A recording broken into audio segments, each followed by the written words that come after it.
guest is known for his insightful analysis of diversity in American pop culture. We'll continue our conversation about how and what the media teach about diversity. Let's take note with Carlos Cortes, Professor Emeritus of History from the University of California, Riverside. His newest book, The Children Are Watching: How the Media Teach About Diversity, is published by Teachers College Press at Columbia University. Thanks so much for joining us. I'm delighted to be here.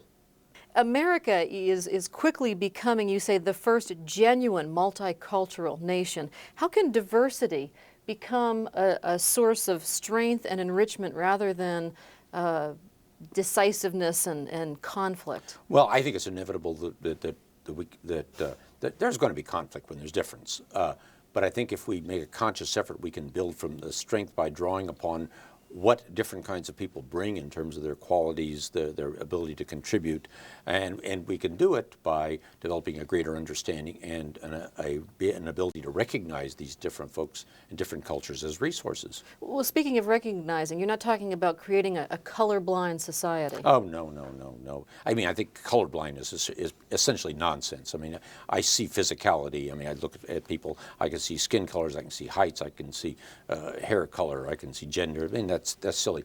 But in colorblind only in the sense that I believe that we don't jump to all kinds of assumptions based on what we see, or at least challenge our own assumptions, because some of them may just jump out at us. What does multicultural education attempt to achieve? What's the purpose of multicultural education? Well, there are, I think, all kinds of purposes, but I'd say two basic ones would be very important. One is to see to it that kids of all backgrounds, regardless of race or class or gender or whatever, have the opportunity to get the best possible education. And second of all, to see to it that that best possible education includes an education for an understanding of the significance of diversity in our own society and in the world. So not just a Eurocentric point of view anymore. No, I think there's nothing wrong with the Eurocentric point of view, but as long as we have, in fact, I would argue that in fact the ability to see how different cultures may view out and see their centrisms is a very important part of learning, adjusting it to function. Look, we're in Afghanistan right now. One of the big arguments made is we don't have enough of an understanding of how people in the Middle East see us. That's, in fact, an appeal for multicultural education. The people saying that don't necessarily say, gee, we ought to have multicultural education, but truly that's an appeal. What I find interesting is that 50 years after the Civil Rights Movement and after the U.S. Supreme Court ruled that separate education is inherently unequal, we're seeing more separation, resegregation. Why? Well, you're going to get lots of resegregation, because two things: they stop the kind of receding of efforts toward moving kids together in schools, and second is different kinds of residential patterns. In fact, we're developing now an interesting thing we call ethburbs, which are suburbs which are of a particular ethnic group. The way they were when immigrants first came to this country. Right, except they're not in the city now, they're now out in the burbs. And well, it's like, but see, we've had this for a long time. Remember when Norwegians and Swedes and Danes and Germans went out into the Great Plains, they settled in segregated communities. And some people would say today it's because, if, for instance, people talk about on college campuses, African Americans are sitting with African Americans, Asians are sitting with Asians, that it's what people choose to do. Being separate is what they choose. Yeah, I think that's false. I think people sitting together at a table doesn't mean that you've got segregation. It means if I sit down with a group of people who are of, quote, my background, whether it's my political interest or my disciplinary interest or my speak the same language I do, or that's perfectly fine. If I spend all my life simply cohabiting and working and talking to people like that, that's self-segregation. But to take a few minutes out to sit down and talk to someone at a cafeteria seems to be absolutely of no concern at all. But boy, how people blow that out of proportion. Arthur Schlesinger said, he argued that multicultural education threatened to divide students along racial and cultural lines rather than to unite them as Americans. Well, you see, Schlesinger's right that multicultural education, if done badly, could. And I've criticized it for that sense. But multicultural education, when done well, is the best thing possible for bringing people together because it builds intergroup understanding. And I think, so I think he was referring to a few bad examples of what he saw as multicultural education. He didn't hit Arthur. I mean, I've debated him a couple of times. he didn't understand what multicultural education was. He had some bad experiences in certain situations, and he suddenly threw that out in a very non-historical way to apply to everybody who was doing multicultural education. Yeah. You appeared as a guest host on the PBS national TV show Where in the World. You're currently the cultural consultant for Nickelodeon's preschool series Dora the Explorer, and I'm wondering what your thoughts are on how the media, especially the media that is targeted to children, how it's doing in terms of teaching about diversity. Well, let's see, those media which have consciously decided we want to use the media as a way of building intergroup understanding and pride among kids of different backgrounds, I think are doing a much, much better job. I know with Dora the Explorer, when I look at every single script and we say, oh, what are we trying to get across to kids? We're trying to get across a pride in whatever kind of background you have, that it's important to understand others, the value of being bilingual, how you can use culture. Dora uses culture to bring different characters together, and so that she can span cultures. On the other hand, you have media that don't think about their teaching implications and can actually spread stereotypes or very negative views of each other. In general, how would you rate the children's television fare? Well, not just public television, Nickelodeon. No, I think by and large they're doing much, much better about attempting to teach responsibly and multiculturally. When you get entertainment television writ large, I think there's those media that don't concern themselves. We're just trying to entertain and not thinking about the multicultural implications of what they're doing, maybe doing some harm. Now, you talk in your book about about Kevin Kline's movie, In and Out, and the fact that after that movie, we saw more characters on TV and in films who were gay. Yes. What factors generally determine what kinds of diversity we see in the media? Well, I guess I'd say two things. One, you've got the people in Hollywood who are making making decisions, and of course they have to interact with their advertisers and what their advertisers will accept.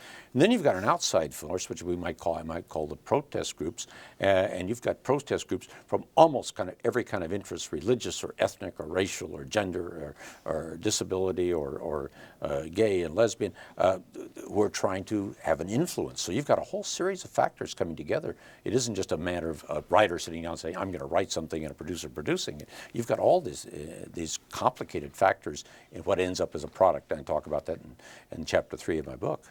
Is the diversity that we see on TV, for example, I mean, is it more realistic of society? Are we seeing, blacks in the proportion that we see them in society at large, Asians and so forth, or gays for that matter? No, the answer is no, nor do I think the media are ever going to sit down and say, we're going to have this proportionality, because you've got a whole series of, remember, individual programs are created by individual creators and their teams under all these pressures, and I doubt that there's any network that's saying we're trying to be proportional for the whole society. But I think I think a responsible media will say we ought to be able to show and demonstrate the kinds of intercultural relations in both its negative and positive way in order to get a better understanding, help folks get a better understanding of how diversity works. You pointed out another thing that I found interesting in the book. You say that until the last few decades, Jewish moguls historically kept Jewish characters out of the movies. They felt to be invisible on the screen was the best way to assimilate. Oh yeah. Oh yes, because at the time anti-Semitism was pretty rampant, including in the United States, and the Jewish moguls who were in charge of Hollywood said they didn't. The idea is let's keep it off. Let's not show Jewishness, because in fact by showing Jewishness maybe we will just demonstrate that we've now all assimilated, because the feeling that if we put too many Jewish characters, we in fact may spread the idea of make too much emphasis on religion. Your own heritage includes Mexican Catholic immigrants and Jews from Eastern Europe. What was your personal experience in terms of multicultural education or your upbringing that may have sparked your interest in this? Yes. Oh, no, I know. In fact, in my new forthcoming autobiography, The Making and Remaking of a Multicultural Site, and then a follow-up book called Letters to Alana, I look at this issue, and in fact, I didn't realize it at the time. What I was doing is experiencing the multicultural dilemma in my own home as my folks had clashes over race and ethnicity and religion. And and then finding myself in situations in being raised in Kansas City, Missouri, in heavily Protestant situations, in which at that point you could be excluded for being Catholic or Mexican or Jewish, and I was, I found myself in situations being marginalized from all of them. And I think what it did, it scarred me, but it helped me. That in fact, in years later, I said, okay, I went through this. I want to make certain or do my best to help fewer young people have to go through this, and that's why I got into multicultural education. What's interesting is your name is Carlos Cortes, but you could easily pass for Ted Smith. I pass all the time. In fact, that's almost a great advantage in that I can sit in an airport or a room and people will be talking all around me, not saying, gee, there's a Mexican sitting there, we better not say this. And I hear stuff that I would never have seen if I were, quote, looking more stereotypically Mexican. Yeah, it's proved to be a great advantage, as well as taking people by surprise.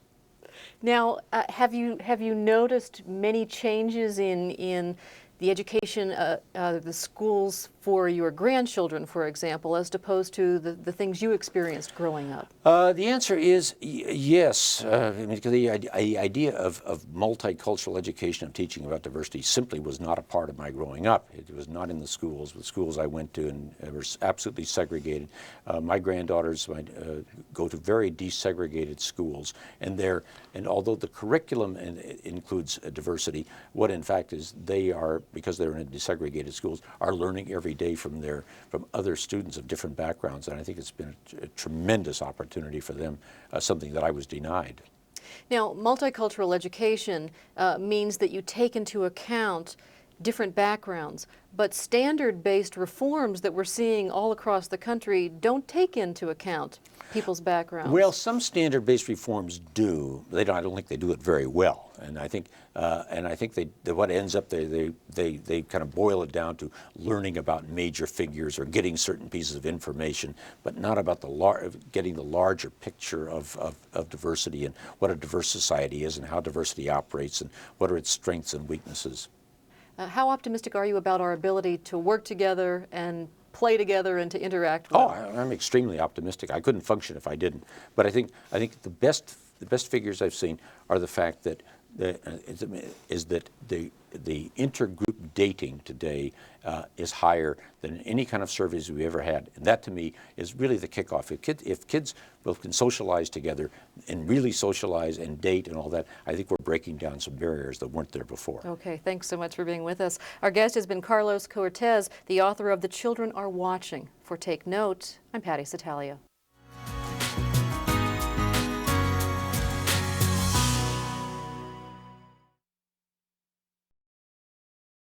A copy of the program you've just seen can be purchased through Penn State Media Sales at mediasales.psu.edu or by calling 800-770-2111.